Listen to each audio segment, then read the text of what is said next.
ये वीडियो आपने देखा, अब ये वीडियो देखिए। घंटा 12 घंटा वेट कीजिए। कल एक सर एक एक एक सर एक रिपोर्ट लेने में हमको 10 बजे बुलाया गया, 10 मॉर्निंग का 10 बजे बुलाया गया और नाइट को 8-9 बजे मिली है सर, वो भी किसी सभी के दबाव में, नहीं तो नहीं दिया जा रहा था मुझे। किससे मांग रहे थे? एसएचओ रोशनी कुमारी से। रोशनी कुमारी की सर बड़ी संलिप्तता है सर उस हॉस्टल और के सर इर्द सर उस हॉस्टल के इर्द गिर्द रात में सर मांगी मांगी गाड़ियां लगती है। आप वहां के इर्द गिर्द जितने भी मकान बने हुए हैं आप किसी से भी जांच पड़ताल कर लीजिए, वो सर बड़ा रैकेट चला, बड़ा नेक्सस ग्रुप है सर इन लोगों का। और तो सर निकलते समय उनकी वो तो धमकी दे रही है, आपको 10 साल बाद बुझाएगा, क्या किए हैं आप? कौन कह रहे हैं? ये एसएचओ। इसे देखकर आपको क्या लग रहा होगा? ये दोनों वीडियोस प्रशासन से तीखे सवाल पूछने के लिए काफी हैं और ये दोनों वीडियोस तत्कालीन समय में एक मांग को लेकर के है, एक केस से जुड़ा हुआ है जो कि रेप केस का मामला है।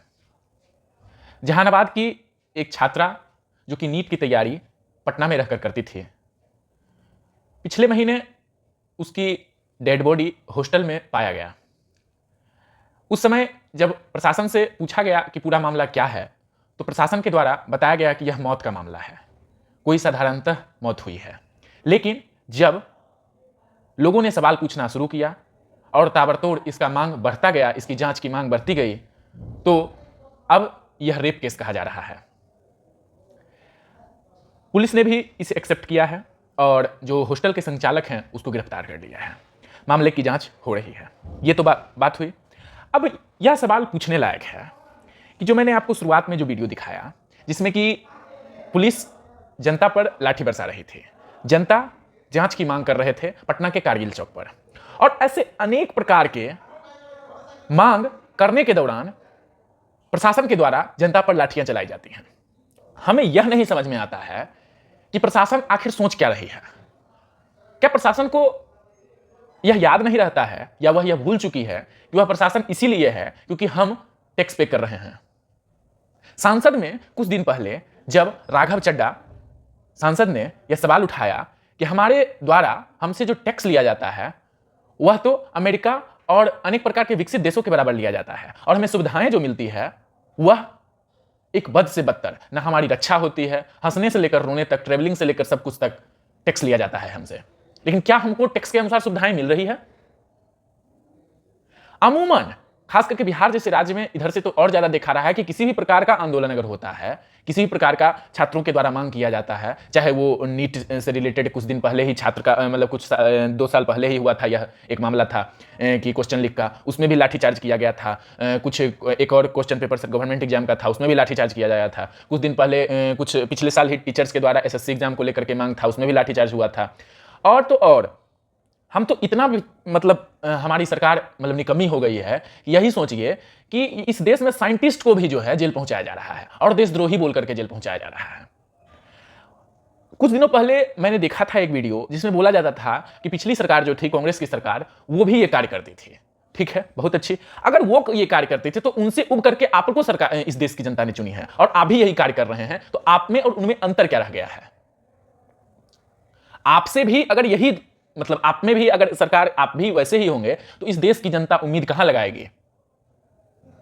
मतदान का महत्व कहां चला जाएगा? क्यों प्रशासन के द्वारा बार बार लाठीचार्ज किया जाता है? पहली बात तो ये कि प्रशासन इसलिए मतलब पहले ही सिंसियर क्यों नहीं होती है, किसी भी मामले की जांच सही प्रकार से शुरू से ही क्यों नहीं करती है? शुरू में इस मामले को इग्नोर क्यों किया गया? जहानाबाद नीट मतलब छात्रा के मामले को शुरू में इग्नोर किया गया और एक साधारण सा मौत बताया गया, और फिर जाकर के जब लोगों के द्वारा मांग किया गया, लोगों ने लाठियां खाई, परिवार के द्वारा आरोप लगाए गए, तब जाकर करके जो है यह पता चला। और यह प्रशासनिक मतलब जनरल, ये तो पुलिस विभाग का हो गया, सारे विभाग में वही हाल है। आप राजस्व विभाग में एक भी कार्य सही रूप से करके दिखा दीजिए बिना घूस दिए हुए, कोई बिहार की जनता राजस्व विभाग में बिना घूस दिए काम करा नहीं सकता है, कभी हो ही नहीं सकता। आप अदर किसी भी विभाग में बिना घूस दिए काम करके दिखा दीजिए, नहीं हो सकता है।